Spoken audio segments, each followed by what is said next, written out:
Hello, everyone. This is our Spiritist Psychology Study Group. Today, we're going to be studying, the topic is the mystery of the encounter and its challenge with Anahy Fonseca. And I would like to hand it over to you, Anahy. Over to you. Thank you, Fabrizio. So today, and I'm very happy that Professor Lionel Corbett is here with us, so we can discuss together. So I thought of changing the dynamics of the group, okay? I'm not showing a PowerPoint today.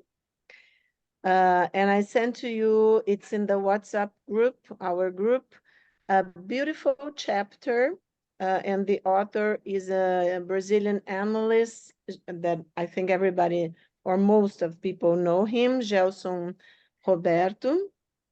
He's one of the writers of this beautiful book that is called Reflecting the Soul, the Spiritist Psychology of Joana de Angelis. So some authors that started many years ago studying Joana de Angelis and have put together this idea of different groups studying her psychology. So before we start, of course, I would pay attention to synchronicities. And as I was, well, here in Brazil, it's afternoon. I think maybe in UK, it's late at night, or not so late at night, but right, but it's at night. And well, I was just cleaning the kitchen after lunch and listening to a YouTube that just came in my mobile. And look what wonderful, because the meeting today is the mystery of the encounter and its challenges. It's the name of this beautiful chapter by Gelson. And I have it's a free translation, people. I'm not a professional in translating. I don't think this book is translated yet to English, which is a shame, but we are going to get there, right? And everybody that is helping. Sorry. So, but it's a beautiful book. It's from 2011. And, but okay, so the synchronicity. I was just listening, just the YouTube put something in my mobile and I was just listening. And I took notes to tell you, look, because we all talk in Spiritist knowledge that we are going a transitional phase in consciousness, okay? I know there are a lot of bad things happening, evil things still happening on Earth, all around the globe. But the information that we have from many decades actually now, and not only in Brazil, but a lot of mediums in the United States, for instance, Edgar Casey, and in Brazil, we have, as I told you, many mediums, but especially Chico Xavier and Divaldo Pereira Franco, that psychographs all the books by the spirit Joana de Angelis.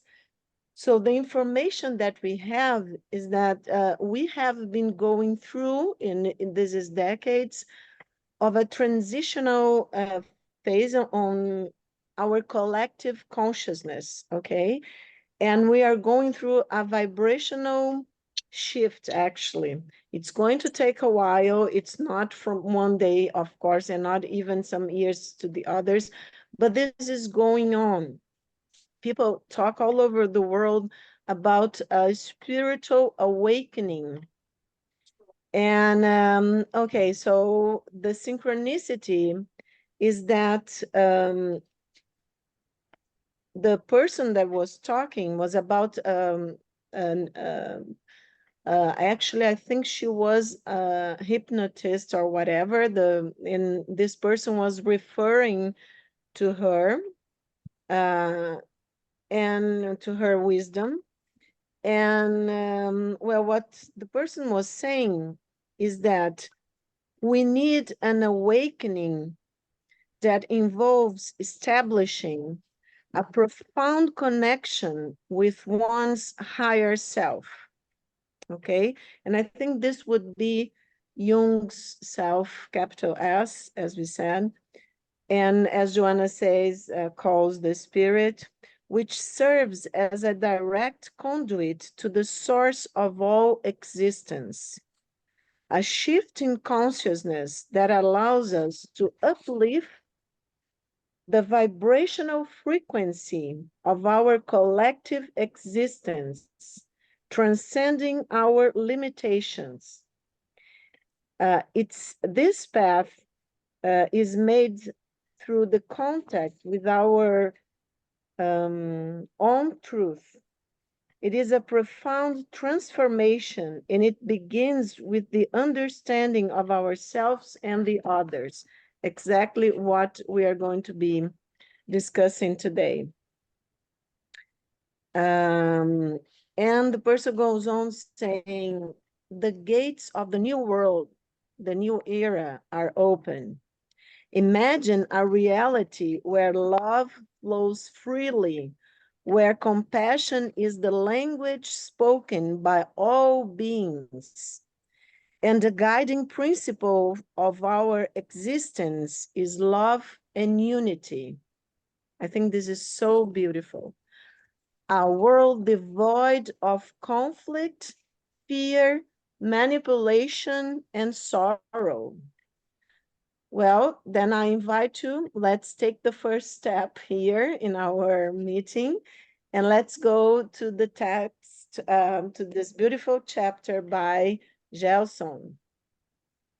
So Gelson starts this chapter saying that Joanna de Angelis, in her book, The Awakening of the Spirit, another beautiful book by Joanna, she states that affection gives human existence meaning, allowing it optimistic striving, continuous effort, permanent interest, and the achievement of new values to progress and ennoble oneself. This is Joanna speaking. And then she also says, despite the rich possibilities of affection, however, human relationships are based on demands, expectations, and projections, leading to confusion and misunderstandings, which make those involved lose their freedom. He says that for Jung, only objectivity guarantees a true relationship. And he's going to say later in the chapter what he understood that Jung meant by objectivity. And later I would love to see Professor Corbett's opinion about that. And then, the author Gelson asks, but what does he mean by this? What does Jung mean by this? Objectivity. How to define objectivity in relationships? Why are relationships one of life's most difficult arts? So since we are not seeing a PowerPoint, we can stop at any time, right? If anyone wants to make a comment or ask something, okay? I thought of this since we are talking about the mystery of the encounter, so that this encounter of ours today should be like, have some mystery and not a PowerPoint slide going, so that we cannot see each other or exchange ideas. Well, and so you just say Anahy, and then we stop, and Anne has something to say. Go ahead, Anne. Yeah, no, I was just going to say, because I think that this topic is just so relevant, because if we have difficulty in our relationships, whichever form they take as individuals, then that extends to the whole of society. And then how do countries get on with one another if the people can't even establish their relationships? But I think it's something that when I grew up, I don't know about others, and you never really learn about it. Nobody sort of, give you a good explanation. I'm an older woman, and it was like you might need to find a rich husband to keep you. That was an objective, and obviously going back quite a few centuries, that was like a career. But nothing about how do you establish relationships? How do you nurture them? How do you, it's I just find it's really useful that we're learning this, but I think we need to take it all the way down to our kids and things and be teaching it from day one, because this is absolutely essential. So I'm really glad and I'm happy and really grateful that you're bringing this topic, and this chapter is really helpful, I found as well. Thank you, Anne. And see, I'll just call Mark in a second, but it reminded me that this week I was talking to some people, and because you said to teach also young people and to discuss this topic with them. And I heard that there was some people would do a trip, people interested in archaeology and things like that. And it was also like a spiritual thing, but there was a lot of things. I think a lot of people from the United States, and it was kind of a mystical experience. And the guy who was, in charge of this trip found it very interesting, because usually it's older people going, right? Coming to these events. And but there was a family, a father, mother, and two teenagers, 17 and 16. And what happened is that in the previous day, I think they left the United States through Miami, the guy was saying, and they would come to South America, maybe Machu Picchu or whatever in Peru. And okay, so the previous night, the kids had been to a rave, those crazy parties all night long, and they had their mobiles stolen. So what happened, and that in the first, the trip was supposed to be 2 weeks, and the first week,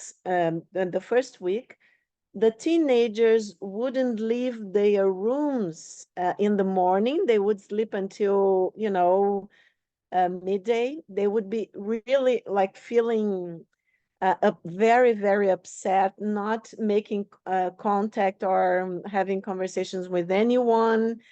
And I think some of you know that I have a daughter who's a pediatrician, and she said, yes, it's like, being out of drugs, that if you have some addiction and then you just stop because of dopamine and things like that in the brain, that you have the cycle of gratification in the brain. So it was awful. They, and when they would be in contact with other people, they would, be like mad, didn't want to talk to anyone. So I was wondering, I kept wondering, and while I was reading again Gelson's chapter, how much we are missing to exactly what Anne said, to talk with our kids, teenagers. I don't know if you guys receive here in United States, I was talking, here in Brazil, I'm all over the place, right? So here in Brazil, the WhatsApp and the mobiles, it's a big thing, the Instagram too, So people are together, and I learned that there is even they made a kind of a term in the United States, I don't know, in Europe, they call virtual distance, because then everybody's together, or the family's together, but each one of the people in the family, of the people in the family, are with their mobiles or are in the Instagram or talking to people that are not present. So what's going on that we cannot see each other, that we cannot, what is it, we have we get upset, or we cannot read each other's emotions anymore. So let's see what Mark, and we cannot teach our, and what I was going to tell is that here in Brazil, it's a big thing. Very young people, and I don't know if she wants me to introduce her, but we have Luciana from Brazil, and she's a teacher, also a spiritual teacher of very young and babies, right, Luciana, and young children. And what we know here in family groups, a lot of people taking pictures of the children and filming them doing things the whole time, and putting in the WhatsApp family group. And okay, it's cute. We like to, that to see the babies and all of that. But imagine the baby growing up with mobiles and screens in their faces. So they get used to that, and not used to, really being alone with the mother and father and the others, and just, human interactions. So let's talk about that. Mark, you want to talk? Yes, thank you, Anahy. I struggle with help. I struggle with pronunciation, but Don't um, worry. and so wonderful, in my opinion, also your adaptation and creativity with a perhaps different format and a little more interactivity and dialogue. And I mean, to this question about, objectivity, I just offer to our space that, highlighting that the first relationship, though, and I think this is the wonderfulness of this work in various ways or potential, is with oneself. Everything else is secondary. And I guess, in that first paragraph, what, was I was noticing is nowhere is there, though, the mention of just basic human needs, which I think you're kind of touching on. We have all this technology, but we have removed the physical, and that as far as that relationship, in my understanding and practice and journey, rather than going up, I've needed to go down to the physical, which is the relational in actual real life. I've needed to go, down to the root, then down to the sacral and the emotional, beneath mind, beneath solar plexus. And just a little bit of offering of terminology. I'm challenged about, the use of the word bad and the use of the word evil, because I find that though anymore, evil is, in my understanding, something that we have created from a human perspective, which has a huge amount of judgment sitting in it anymore, as opposed to non-judgment, which I think really, when people get put with that word bad or evil, that decreases focusing on oneself, shame, guilt, wounds, trauma.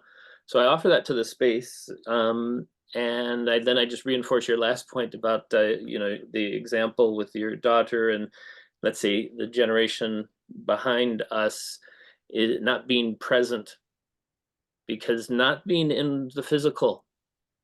So I guess I also, and I certainly try to create in my spaces, actually people getting together and taking this global and taking the technology and bringing it down to the local in these types of spaces, groups, where we're having to practice what we preach. So thank you. Yeah, it's great.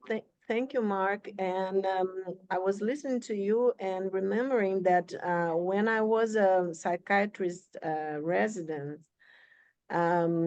many, many years ago, we used to, it was very psychoanalytic, very Freudian based, but it was in a hospital, our training. And we used to go in psychiatry training to obstetrics, to the floor of obstetrics, and we had to observe the mother breastfeeding the baby, and many times also in the interaction with the father. But one of the things, because you talked about the body, right? So one of the things and I think most of you also travel a lot, and it came just this memory that I was in some airport or something, and then I saw a mother breastfeeding the baby, but working in the computer at the same time. And one of the things that we learned so many years ago, and that it's still, as the sense of identity is, and the sense that I am starts from very early, with the mother breastfeeding the baby, because it's eye to eye contact, and the discernment that the breast is something different from myself, and that I feel hungry or have some kind of feeling that it's very discomforting or something. But when the comfort comes, the milk comes, I have at the same time the eye to eye contact, the feeling, the touching, the smell of that being, right? And this is so, so important for me to, for the ego, let's say, to start, the sense of I am, of an identity. So from birth, we have all this very important interaction in the body, as you said. I was just because of you talking about the body, it remind me. And then we have this crazy thing, that technology, well, it's great because we are talking from different parts of the world, and that's okay, that's great. But at the same time, I need a space, like you said, Mark, to myself, to to relate to myself, to understand my feelings, my sensations in the body, the sense of who I am, and all of that. Let's just see what Andres has to add, and then, if you don't mind, we can go ahead in the text and stop again later. Go ahead, Andres. Hello, everybody. I keep it really short, I promise. For me, it's always been like a modern form of slavery, which I think, probably not aware of. It's totally human control, absolutely a modern form of slavery, separation of humanity, total isolation of the individual. This is what I say, and it's been organized and implemented many, many, many years ago. You know what I mean? This is what I think. That is what I feel. Thank you, Andres. Okay, so back to the text. After these questions, what does Jung meant, mean, by objectivity? How to define objectivity in relationships? Why are relationships one of life's most difficult arts? And then Joseph says, in order to answer these questions, we must begin by stating that every relationship is a result of several psychological and spiritual elements. Among these elements, we have each person's psychological functioning with her emotions, impulses, tendencies, qualities, flaws, spiritual condition, culture, and conditioning. We also must consider the context of her reality with goals, hierarchy, roles, expectations, and interests of every relational field the person is involved in. Given that this doesn't happen in one side of the relationship, but in all that are involved in the relational process, one can imagine the inherent complexity of a relationship. People form arrangements, landscapes that express the dynamic and color of each encounter. We can thus conceive a group or field of relation as a product of connections individuals can make and which they establish between themselves. A network that is weaved in the relational field and made up of different threads in a tension between the individual and the collective, the spiritual and the material, among others. And I will stop after this poem.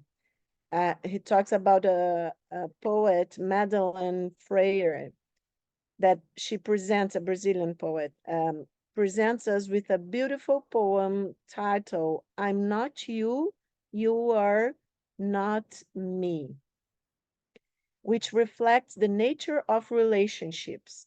So I'll just read the poem and then we can discuss a little bit. I'm not you, you are not me, but I know much of me living with you, and you do you know much of yourself living with me?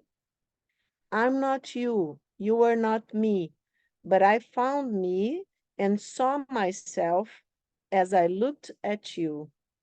In yours, in my insecurity, in yours, in my distrust, in yours, in my competition, in yours, in my childish tantrum, in yours, in my omission, in yours, in my firmness, in yours, in my impatience, in yours, in my arrogance, in yours, in my sweet fragility, in yours, in my terrified muteness.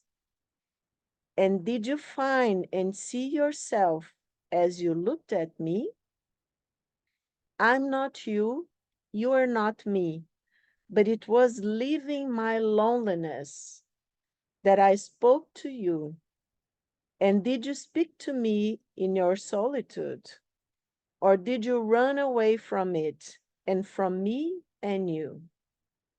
I'm not you, you are not me, but I'm more me when I can see you, because you reflect me in what I still am, in what I already am, and in what I want to become. I'm not you, you are not me, but we are a group. While we are capable of differently, me being me, living in you, and you being you, living with me. So, would you like to stop now or make some comments? I think it's a beautiful poem of like summons the interaction, right? And the learning that we get from each other. And it's very, very deep. So you all have written. I just go on, so when you feel inspired, if Lionel wants to say something, that you just stop me, okay? Go ahead, Mark, go ahead. And just, Let's be inspired together. yeah, as a group. inspiration and this and that is that when I really appreciated that the one phrase in there of sweet fragility, and then I was just sitting with that for a moment, and then with that word fragile in the context of the importance of resilience. And so I actually came up with like sweet vulnerability. In other words, there can be a sweetness in vulnerability which creates the space for growth, change, when there's trust and empathy. So I just had never put, the loveliness of poetry is to put sweetness and vulnerability. It brings a certain unique softness. And then the only other thing I would add is that word on the other side of tension. I really appreciated, the combination of the spiritual and the material, because in my understandings, while I can reach for a certain calmness or a certain stillness, there's always going to be a certain amount of tension. I'm going to have a certain amount because it's the physical and the non-physical, living. So, and I don't really know how very small amount of tension I can have, but this space is a valuable contribution to the lessening of that. Yeah, it's great. Thank you, Mark. Exactly. We talk about this paradox, right? That we have to, you know, it's kind of a suffering, different tensions, let's say. But let's see what Sylvia wants. Go on, Sylvia. Just very briefly, this actually remind me of one of the songs of the Beatles. I am the walrus. I am he as you were me, and we are all together. And go on. It's very interesting, this poem, because it looks to me as if there is a lot of transference, isn't it? I feel the point that Mark said, my fragility, and in a way, the person feels to me as if in looking at somebody else, it's reflecting, oh, I feel like this and I feel like that because I feel like this. And it doesn't seem, although it seems quite deep somehow, it doesn't really feel as if the person is really being true to analyzing themselves, going deep into themselves and actually exploring their own.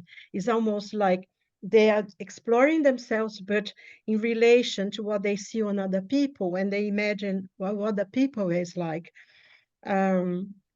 It's really good, actually, in a point of thinking and imagining how am I going to deal with my own pain, with my own fragility, with my own lack of trust and, you know, my self-worth and all that kind of thing.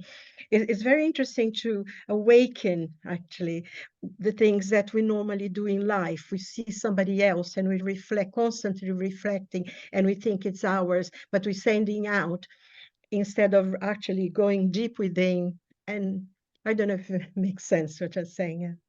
But I think something to think about, be aware of. Thank you, Sylvia. Should we go ahead, or somebody wants to? Lionel, would you like to comment anything at this point? I think you have to unmute yourself, the microphone. Sorry. I'm a bit worried about this notion that we have to see the other person objectively. That doesn't make any sense. How can you see a person objectively? I mean, right at the beginning, he talks about how we have emotions, we have feelings, we have expectations, we have interests. So when we look at another person, we're looking through a lens that is colored by all that. To me, it makes no sense that you could ever see another person objectively. I don't know where he gets that from. I don't know what that means even. Okay, And let's go. I don't want to be objectified anyway. Yes, I understand what you mean. I would love to hear more about it. What do you mean by looking objectively versus subjectively, Professor Corbett? Well, in this essay, he says, how does he put it? He says something, I forget how he said it, but he talks about objectivity guarantees a real relationship. I think I can't see that. When we look at another person, the way we feel about another person is colored by all our life experiences, relationships with parents and so on, needs and hopes and expectations. All that is coloring the way we feel about another person. So, and Jung calls that the personal equation. That's the only part of it that worried me. Okay, I think I'll just jump a little bit. We can jump and go back again to see what Gelson really wanted, because he talks a lot, Lionel, about, as you said, everybody saw in the and listened to this first before the poem, this field of relation as a product of connections individuals can make, in which they establish between themselves this network, right? And he talks about the complexity of ourselves. I think he's just using words, right? And of course, we are we have our own subjectivity, and it's impossible for us, in a sense, to look at others through objective lens. It would be, it's a paradox.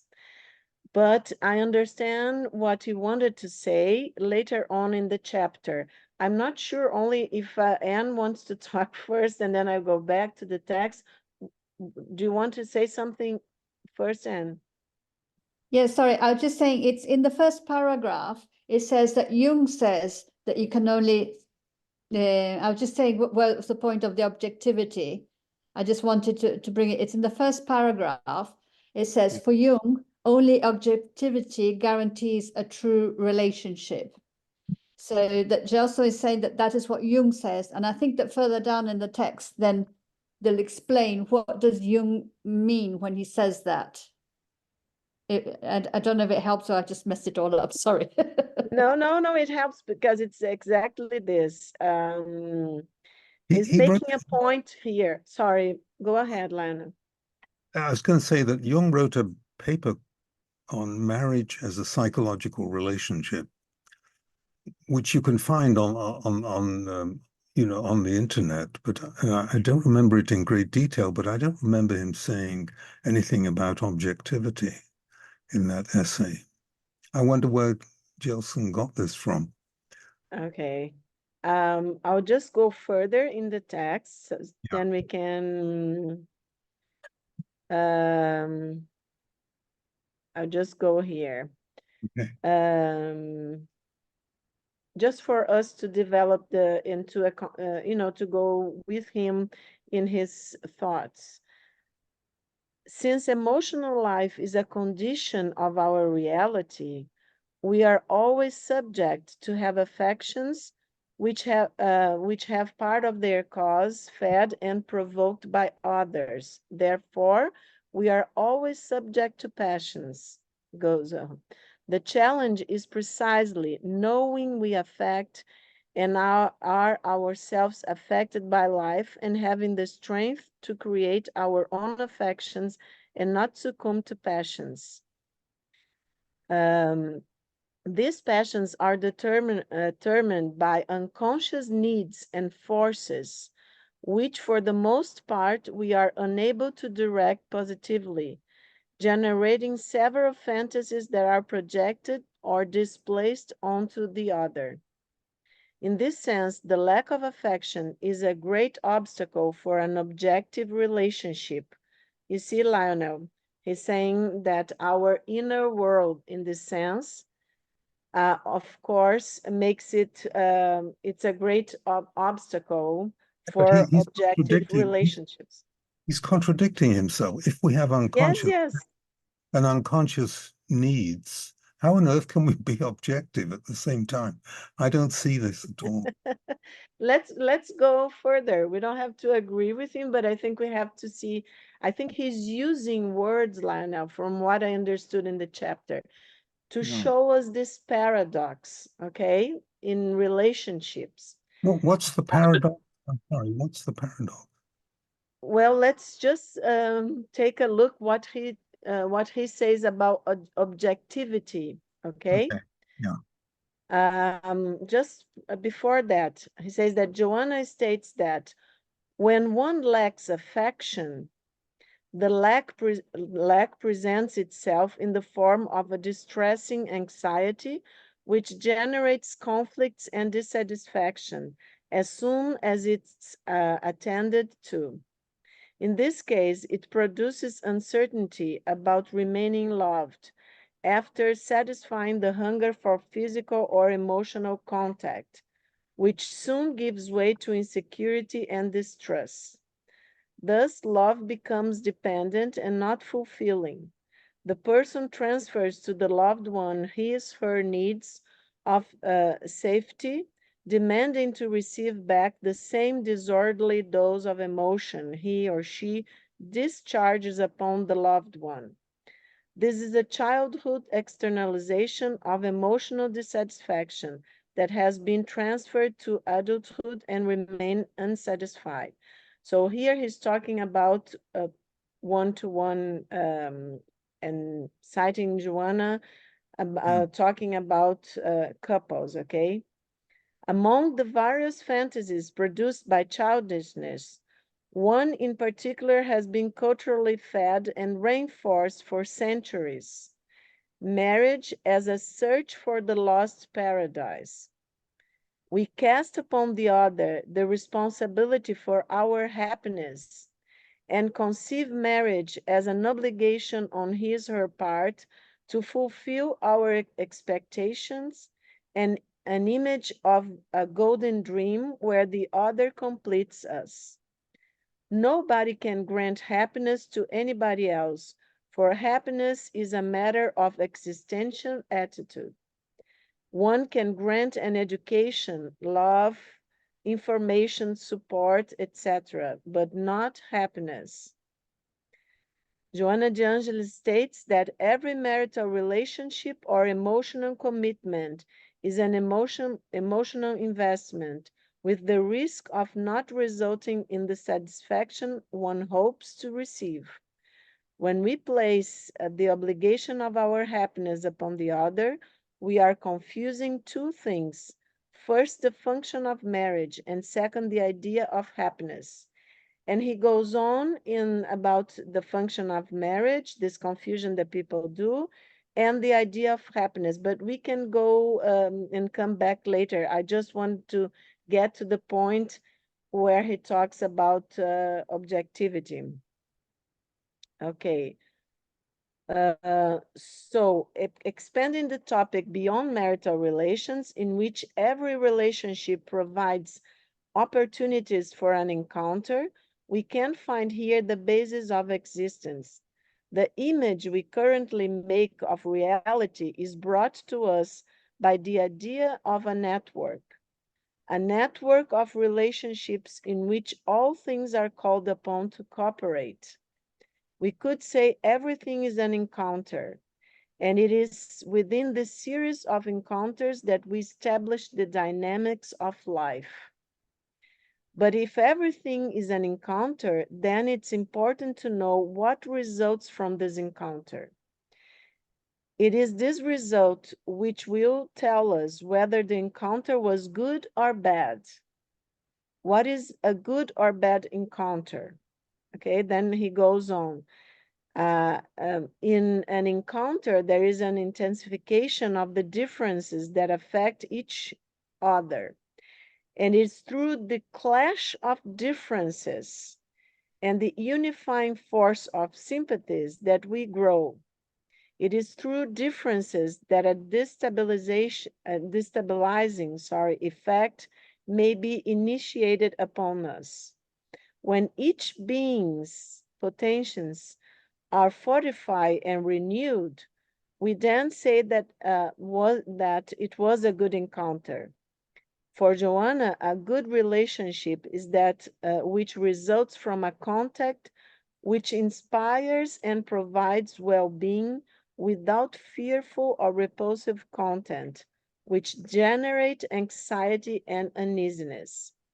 When an encounter generates a destabilization of one's creative forces, promoting a disorder which weakens the person, then that's a bad encounter. Thus, as Joanna de Angelis asserts, every relationship should enrich those involved, favoring the identification of goals and means to be achieved.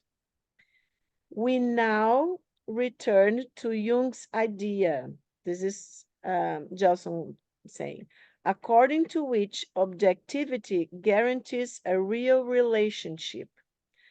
By objectivity, it is meant a necessity of knowing the other and oneself.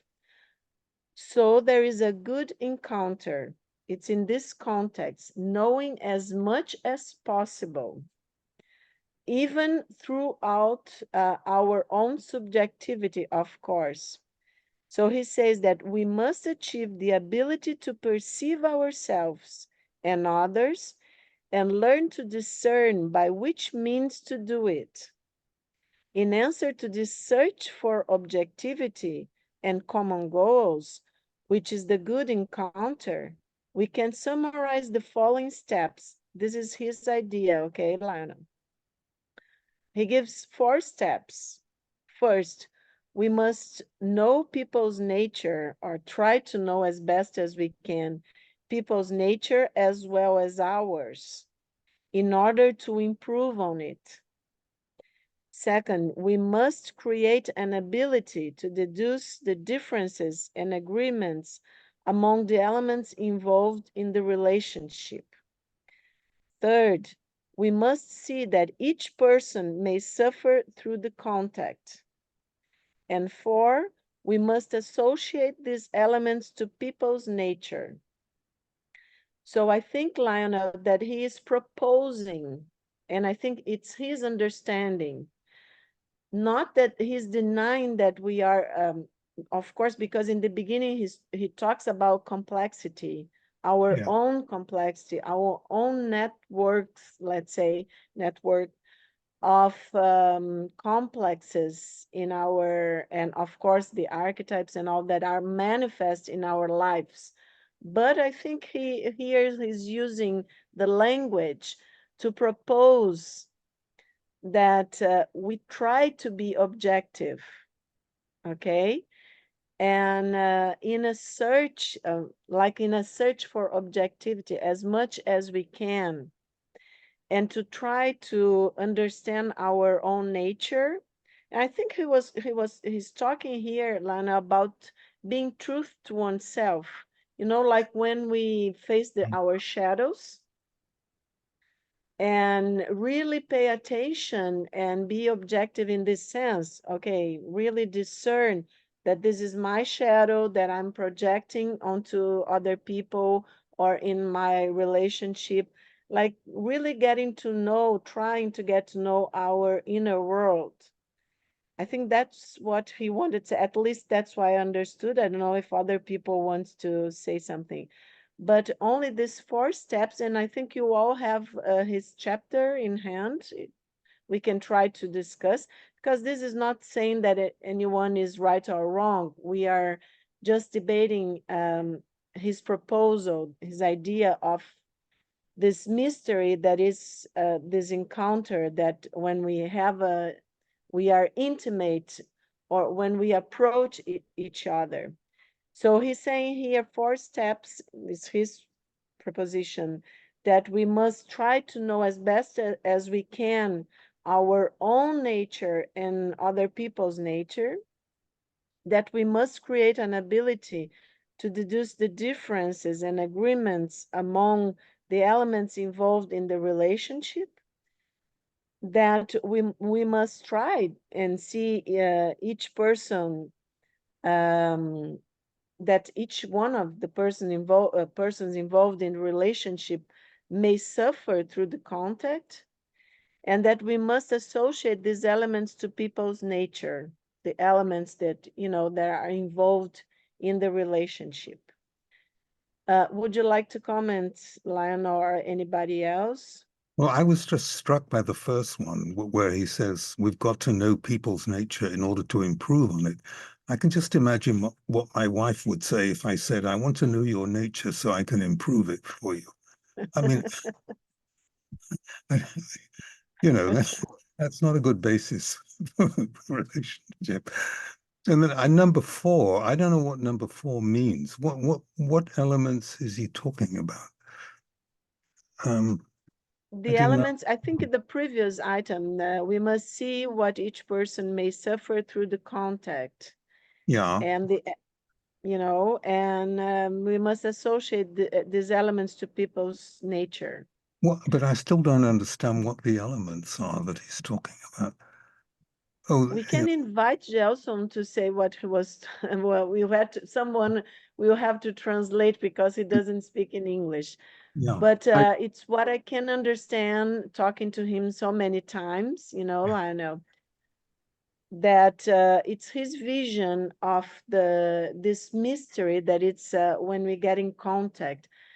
Maybe the translation to English, because the Portuguese we talk in very, maybe Anne can help, in very big sentences, right? And even if you translate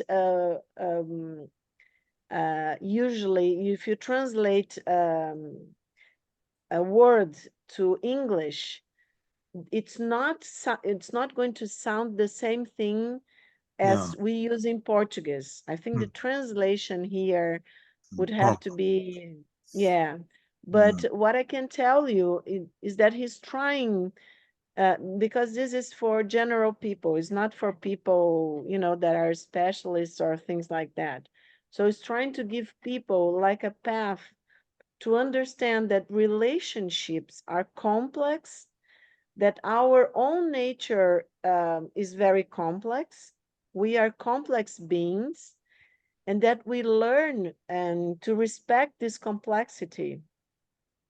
And when we approach each other, that's my translation. I don't know, each one of you can have different translations. But when we approach each other, we should do this with respect, with compassion, to, as Mark was saying previously, try not to judge people, right, Mark? Like saying this is evil, this is bad, because we do this all the time, since we know we have already studied the mechanisms of the defense of the ego, right? And we know that we tend to project onto others the difficulties that we have, our shadow aspects, right? So we tend to judge each other. I understand what Lionel says, that if he talked to his wife, I want to know your nature, maybe she would be, you know, like paranoid or something. Of course, and I don't know if Lionel, you and Mark, I think, and Sylvia, people that are from the psychological field, many times we have this problem because people, you know, oh, I'm not going to talk to this person because he's a psychologist or he's a psychotherapist, he's an analyst, so he will know, or he will, you know, see my nature, blah, blah, blah, all this that we know already. And this is impossible. I think this is what Gelson was trying to say, Lionel, that we must try to be objective in a sense, you know, within our subjectiveness. You know what I mean? Try not to judge, try to understand that we have our defense mechanism, that we are going to see other through also our projections, and respect other people's nature in general. Like we want them to respect ourselves. Go ahead, Fabricio. I know you have had, maybe you already have had this discussion with Gelson in Portuguese. What's your idea about? Okay. Before I go, I think Karen, she had her hands raised first. Karen, do you wanna go first? Okay, thank you, Fabrício. Well, Anahy, I was thinking about this discussion and reading the text or this chapter.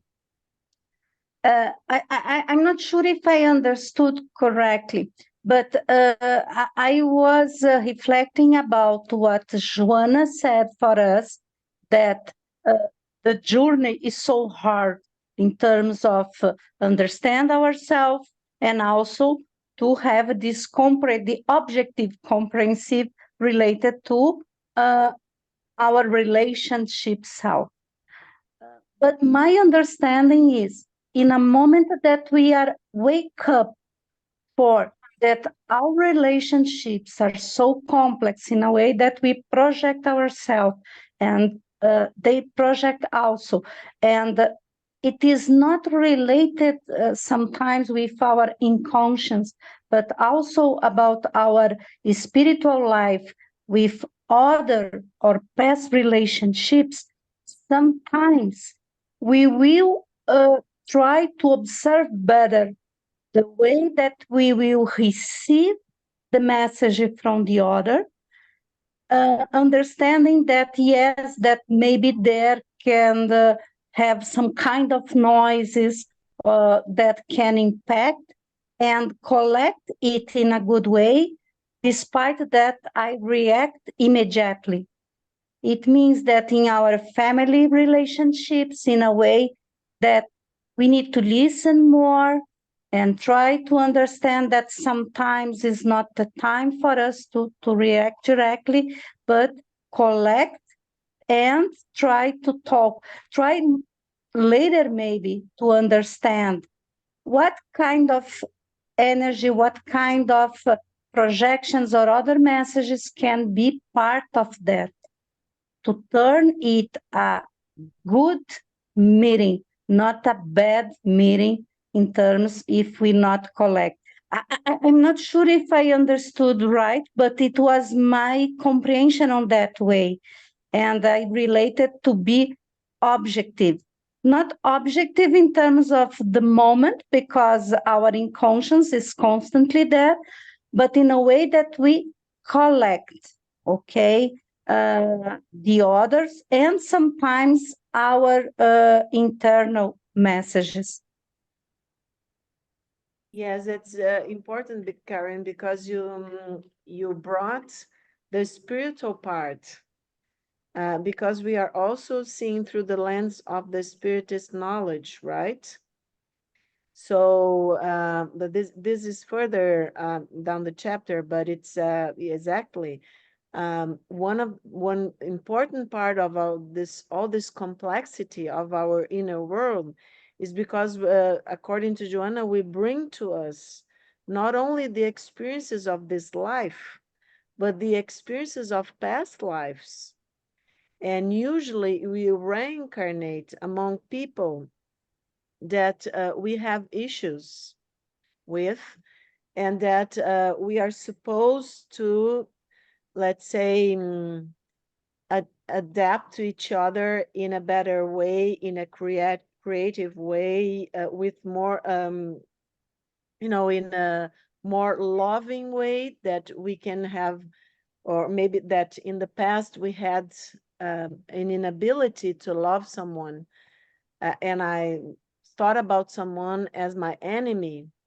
So we know that when we look through the lens of reincarnation, and according to a lot of mediums, all the many books psychographed by Chico Xavier and Divaldo, that we are going to experience, and we are going to go, to have another try, let's say. We are going to have another possibility to harmonize ourselves, to learn how to love even people that we thought as enemy in other lives. And this, I think it's a very, very, Lana, I think Karen brought a very important point. I was getting there, warming up, But the thing is that if we consider the spiritist knowledge, then things get much more complex, because we are talking about our spiritual, let's say, luggage, or our spiritual learning and experiences, and how they manifest in this world.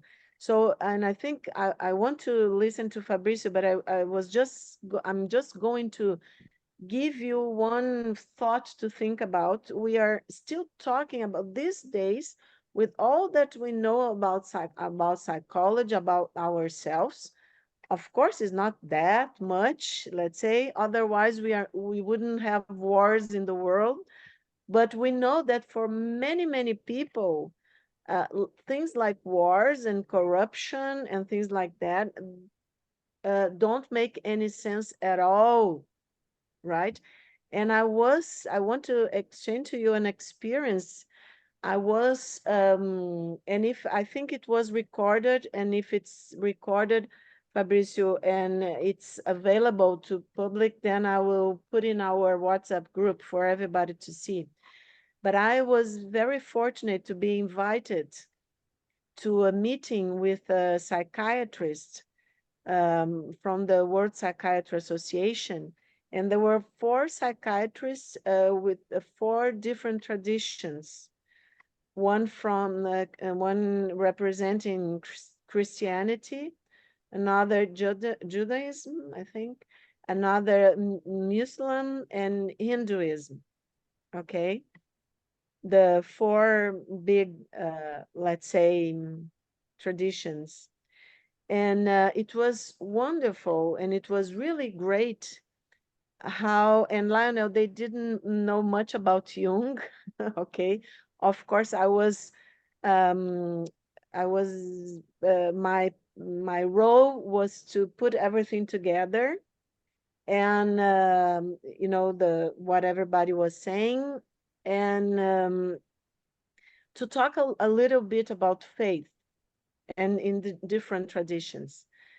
And it's very, very interesting how using, and I'm talking to you now, guys, of course, as a Jungian analyst, but also as a student, let's say, of the Spiritist knowledge and different spiritual traditions, because we have to learn lots of, including different religions and things like that. And it was really great. One of the things, Lionel, you talk a lot about the dark side of the self, that the Muslim colleague, she brought some parts of the Quran, the sacred text, and which I had never seen. And in the major spiritual traditions and religions, if you go in the core of them, there are all the spiritual values are there, you know, the compassion and fraternity, and the humanity as being a big family, independent of the way and our cultures and all of that. So it was really great, and it was really great, Lionel, using depth psychology. And when we talk about the archetypes and we talk about this concept of unity that is deep within our psyche that Jung brings.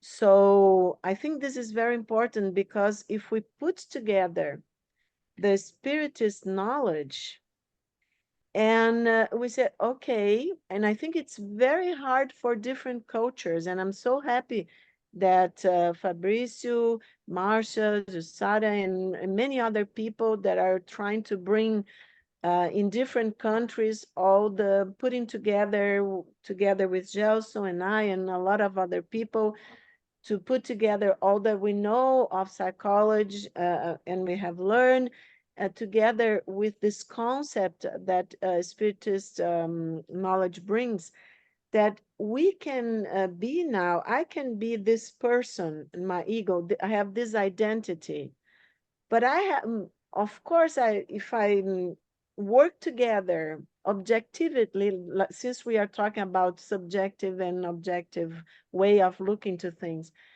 through the lens of Spiritist knowledge, of course.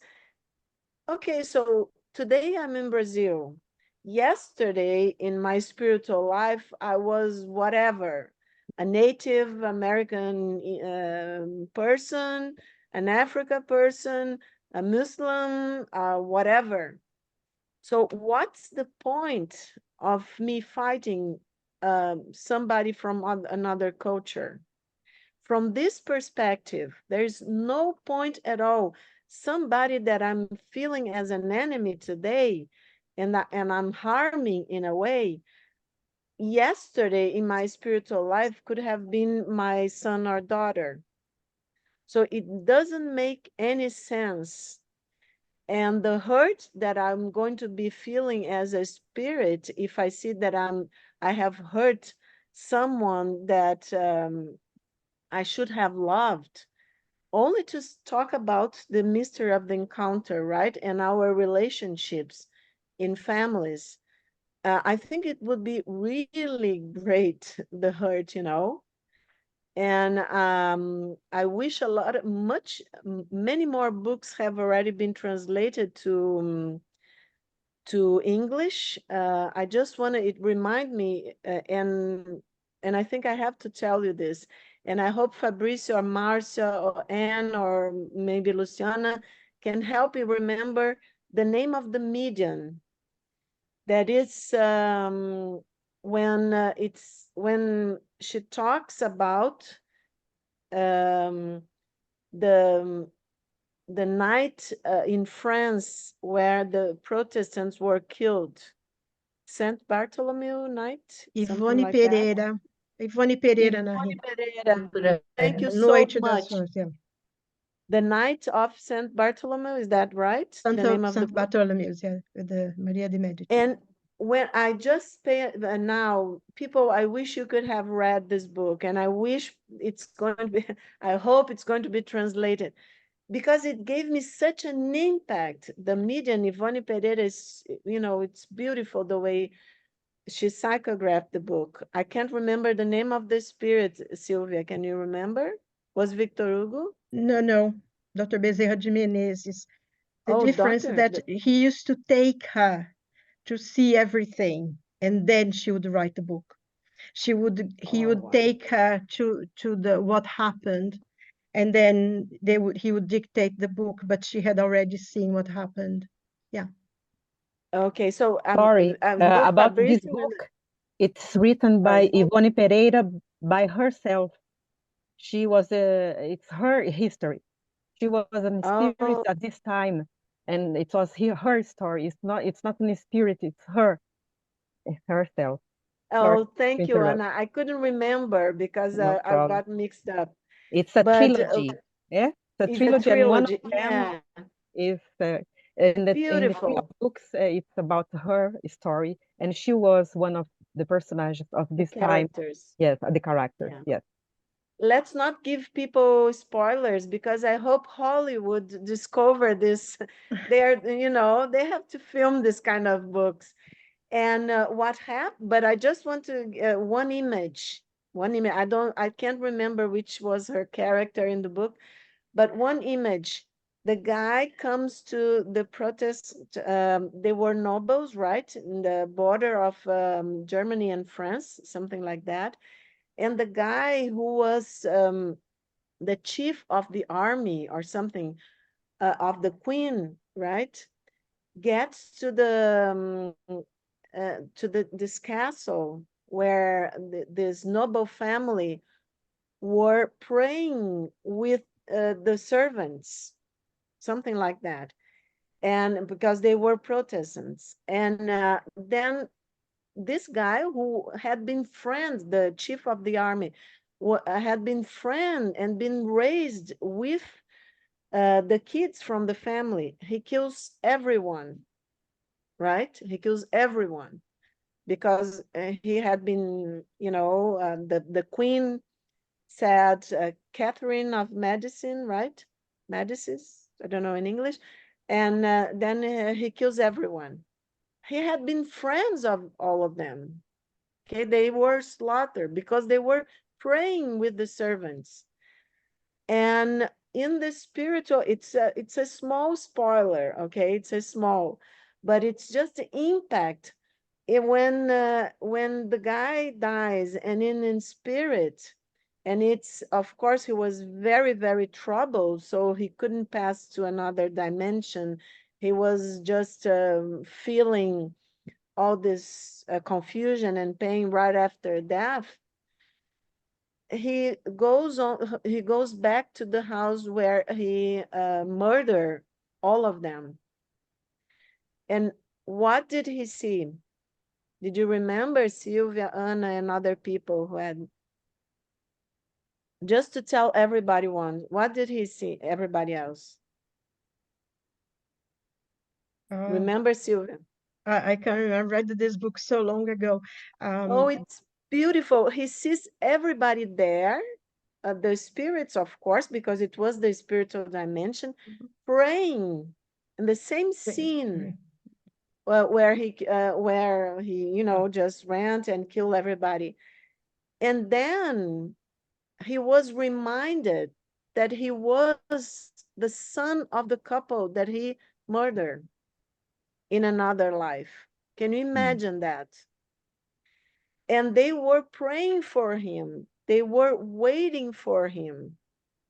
They, of course, they had, with all the love that they had for their own son, they forgave him and they were waiting for him in the spiritual realms.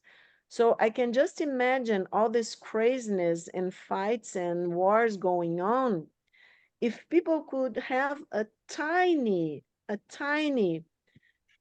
could introject, let's say, could work with the concept that somebody that I'm killing because somebody else said I'm in an army of whichever country, and I have to obey orders, and I go there and kill this and that. If we work with the concept that we have lived many lives, and that maybe this person that I'm not recognizing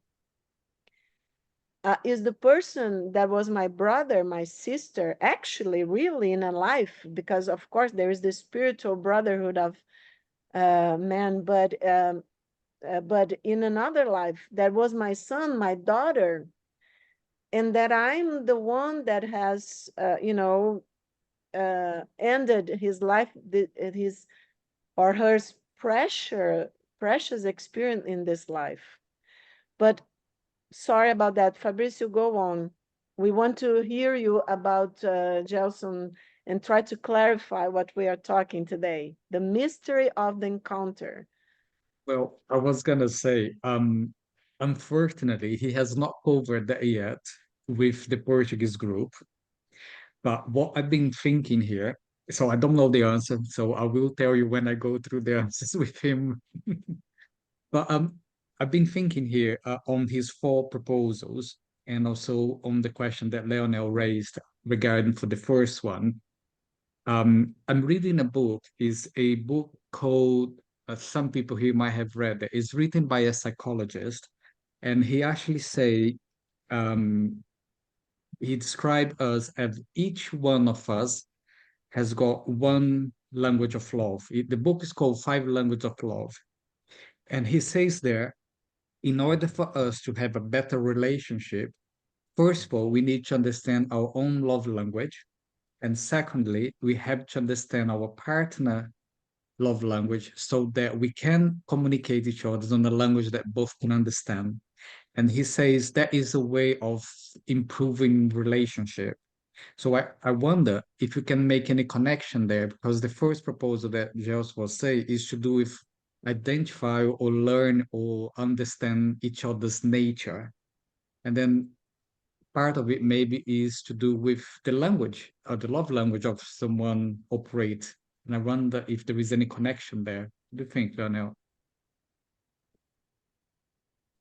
I think that's a nice phrase, but what does he mean by the love language?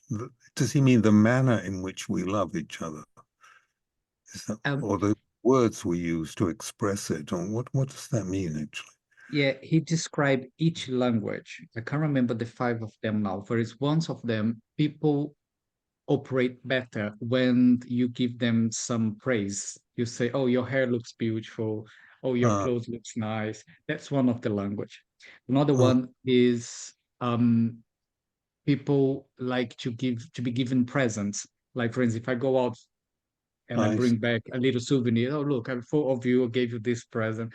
That is a kind of language that he says that people operate in a love relationship. So he says when we understand that language, we can improve our relationship, and then we can speak to each other in a language that each other can understand. I see. So he's talking about the emotional need. Yes. That we need, the type of emotional need we want the other to meet. Yeah. Yeah, I see. And I wonder if there is any connection there we can make in terms of when Gelson said about the nature. Like, but I will tell you all when I actually go through with him on the Portuguese group. Yeah.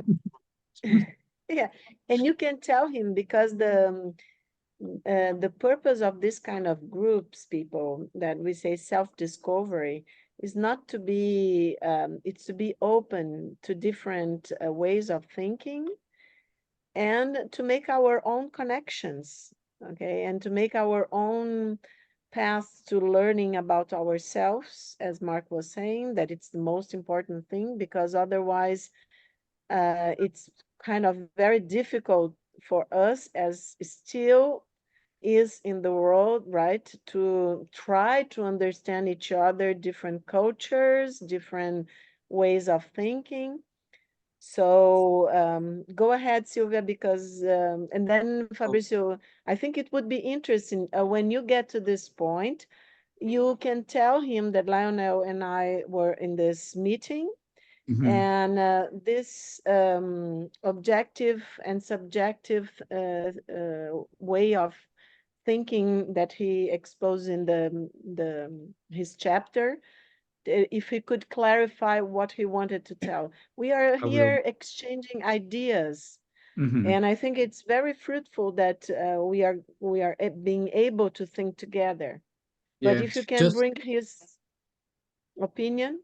yeah, just before we go to Sylvia, Marcy reminded us very nicely here on the chat that the five love languages: word of affirmation, acts of service, receiving gifts, quality time, and physical touch.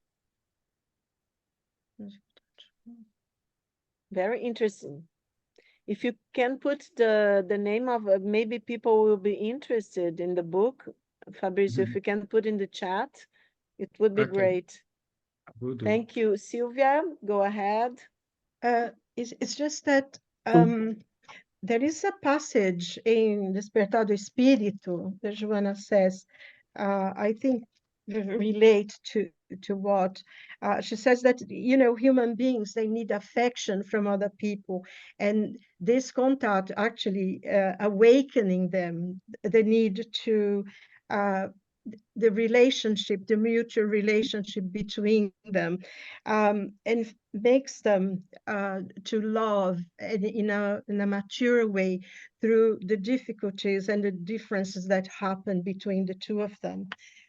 She also says that the flux of human life is manifested in the relationship that each person has with the other, and it contributes for a better, more efficient social living together. And then she says, she goes on to say that this challenge in the relationship is the gigantic invitation of love in order to reach an existential plenitude. But then she goes on as well. It's interesting because she gives a fable that of the porcupine, I think. They were in the Arctic, and they were coming together to warm each other. But because they were so close together, helping each other and protecting each other to survive, they were hurting each other because they kept, hurting each other with the thorns. And I think this is interesting, and I think is the point, because as human beings, we are gregarious people, we need to have relationships, but sometimes the encounters, the experiences that we have can be quite challenging. And I think in a sense that um, is only through this development and this constant living with other people, being challenged and challenging them, is that we learn and grow as human beings, as we develop our maturity. Of course, love relationship ways maybe more, but also is almost like it's almost an unconscious thing, but we need to be all the time, touching each other, because it's the only way to grow and to be mature and understanding. And I always think of, I create sometimes for understanding things, I create imagery to me. And it reminded me of this idea that I have, that we are like a diamond in a very rough, and it's only other people, because only diamond polish diamonds, and we, the only people who polish us, is to eventually we get into the light within that we all have. But it's through the difficulties and the pain of life sometimes, and the challenges, because only other people can challenge you and you can challenge them. And through this, we grow and we become the light, the spiritual light that we are and we have within. I don't know. I thought that reminded me what Joanna said in a sense of our It's a lives. beautiful image. Yes, thank you, Sylvia. It's a beautiful image.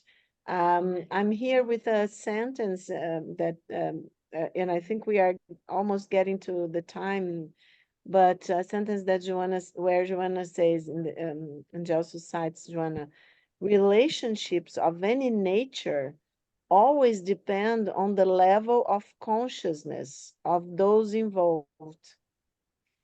Where there is psychological maturity and respectful understanding for the other, feelings easily grow deeper, and an admirable communion of interests and affinities,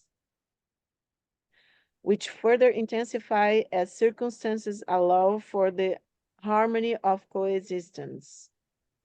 So I think it's very important to consider that what she's saying here, that any nature, relationships of any nature always depend on the level of consciousness of those involved. And when she talks about consciousness of those involved, and she's talking about psychological maturity specifically in this sentence, but of course, she talks many times about the spiritual knowledge, right?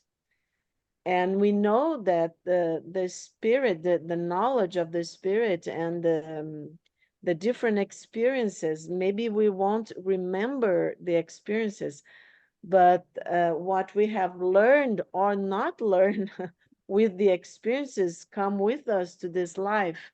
Go ahead, Mark. Go Yeah, ahead. thanks, Anahy. I just wanted to add, I guess, on this point of exchanging ideas and the mystery of the encounter is maybe a both and offering. In other words, the spiritist and non-physical, so to speak, but also the 125 years of 4 waves of developmental psychology. There's a part of us, I mean, this question about, getting past fighting, my understanding is me as a soul, is not pained by fighting. It is timeless, and it's had many incarnations.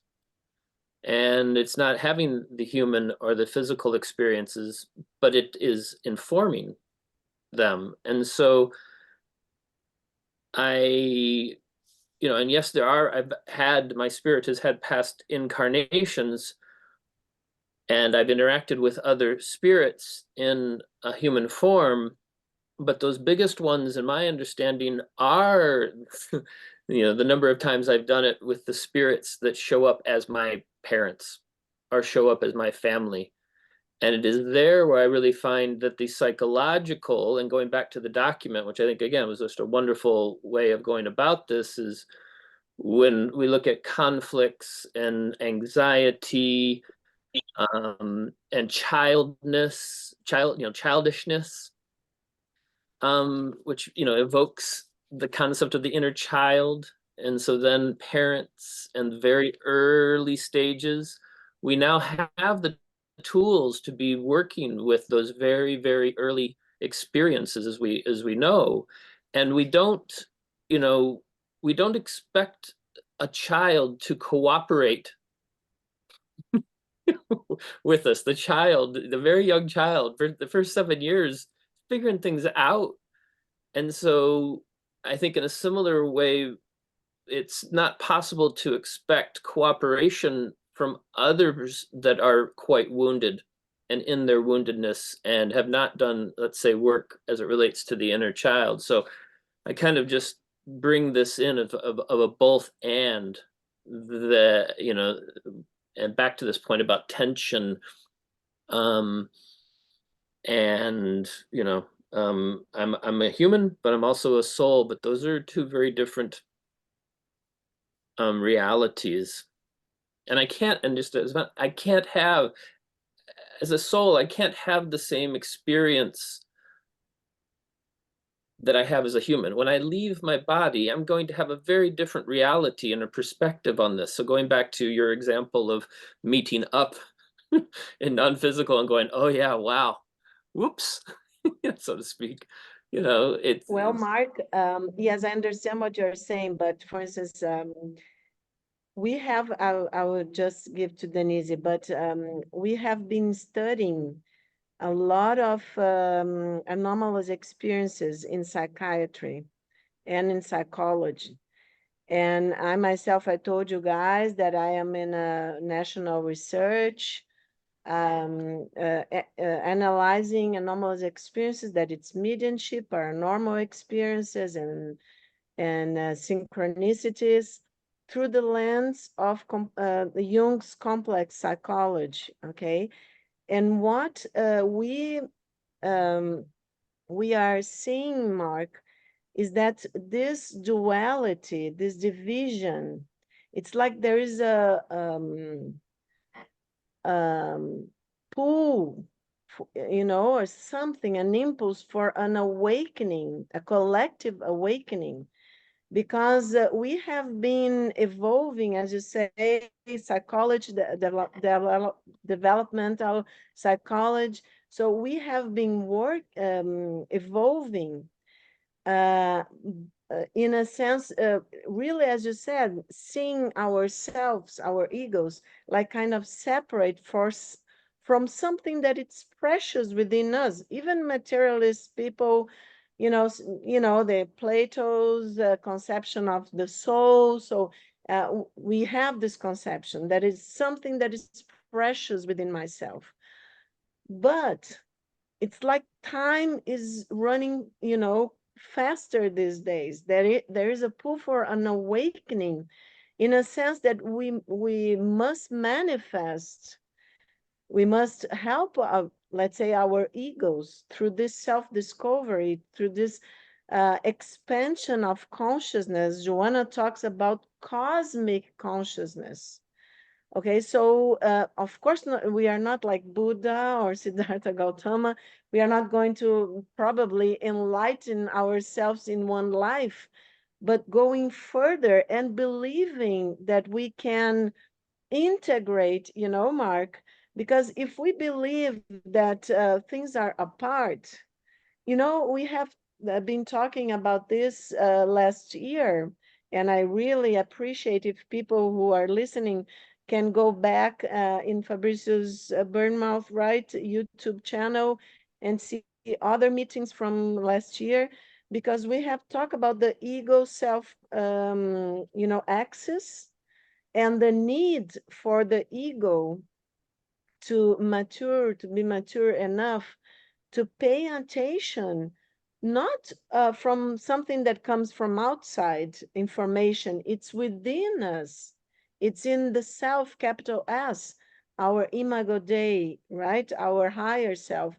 So this information and Spiritist knowledge says that we are living a very, very special moment in this history of mankind, of human beings, you know, where it's our consciousness is evolving. And I think from the Jungian point of view, and Lionel had to leave, but he knows that I think like this, being a Jungian analyst, and sometimes he agrees in part with what I'm saying from the point of view of the Spiritist knowledge, that it brings together with Jung's complex psychology, let's say, instruments for our ego to not be so afraid of ourselves anymore, not be so afraid of imagining. Well, I can just imagine what I was telling you about Ivone Pereira, her wonderful book, is as if you talked about the inner child, Mark. We see a lot of science fiction movies, right? We see a lot of we read a lot of books. So if I myself am not only this person, have lived many lives, what's the impact in my own subjectiveness, since we were talking about this? And I think that's why what Gelson wanted to say, and that Lionel got a little mixed up, it's very objective to talk about our subjectiveness, if I could say that, right? It's about our complexity, about the ways that the ego finds, wow, awesome, that there is a mystery within myself. I don't remember my past lives, at least at this point. I don't know if other people here have had any information, but I understand and I feel deep within myself that I have lived many lives, because there are things that I cannot explain. For instance, as I told you, the first time that I have been to London, I told Anne about that. I felt like I was getting, oh, okay, I'm home again. And I felt I knew, Hyde Park or whatever, or this and that. And I had never been. And that was 3 decades ago, I think, the first time. And okay, from where this deja vu, and it was previously the internet with a lot of images, okay? So where this information that you cannot explain, it's not rational. Remember the psychological types, but it's an intuition, and it's something that comes from within. We know that you have that is very there are feelings there, that it's a knowledge that you cannot explain rationally. So I think that it's very, very important that we start working with these concepts, that these concepts help us, that we don't get so stuck, in the feeling function. Oh, this word and that word and this concept and this concept. And of course, I'm talking to you through my extroverted feeling function. And we have different types, psychological types, as we of understanding if even ourselves and what we are saying. But through my feeling function, I can tell you, and of course, everybody has a feeling function, but that we have to get in contact. Elsoli was asking about the inferior function, and we have to, and I will put a note in the WhatsApp group, okay, Elsoli, I haven't forgotten about your question. Just to finish this point and to give to Denise, and to Fabricio, I think it's so important that we don't get stuck in words, and we can feel the feeling that the sentence, that this conversation, this meeting, that people that are going to be listening to this later on, the feeling that I feel in my heart, not only in my head, the concepts, or if I agree with this or that, but the feeling that I feel, the images that bring that, this all this conversation have brought to me, and the intuitions and the memories, as I remember the book, and Fabricio remembered the other book, and Sylvia and other people here, because this is the network, you know, and this is our spirits, our higher selves talking to each other. If we get stuck in the egos, in our egos, in the way that the ego interprets, and in our persona, oh, I'm MD, I'm this and that, I'm doctor, I'm a psychologist, I'm this and that, that doesn't matter at all when we are talking from the spiritual point of view. It matters only in this complexity that makes me perceive or not, understand or not, or better or worse, what we are talking today. So I would urge everybody to be very patient with ourselves, with each other, and just connect to this piece of light that mentors and light teachers such as Joanna wants to bring to us. Just hypothesis if we can't accept some things, but I can at least make assumptions or, play with the idea. And if I play with the idea and an emotion comes from deep within myself, wow, then a light and a connection and an insight will be made, and maybe I will perceive things differently. Sorry about that, Denise and Fabricio and Ana Paula. And if people need to leave, it's okay. But I really would love to listen to you all before we close. Denise, I think you were the first one. Hello. Thank you very much. I found quite interesting everything. I think a lot of people brought very important contributions. And actually, I'm daring to say something because I'm not psychologist, psychiatrist, and I'm not a profound connoisseur de spiritism. But I'd like to connect things that Fabricio, Lionel, and other people mentioned, even Mark, I remember now, about the importance of the early years of childhood. And I understand the important role that the spirit, since the very beginning, the spirit plays in everyone's life. But I remember, and I went to my telephone many years ago when my children were young. We at the school, we were that time in Vienna, in Austria, and the psychologist, because I can see that we parents and people, we get a lot of help nowadays to parenting.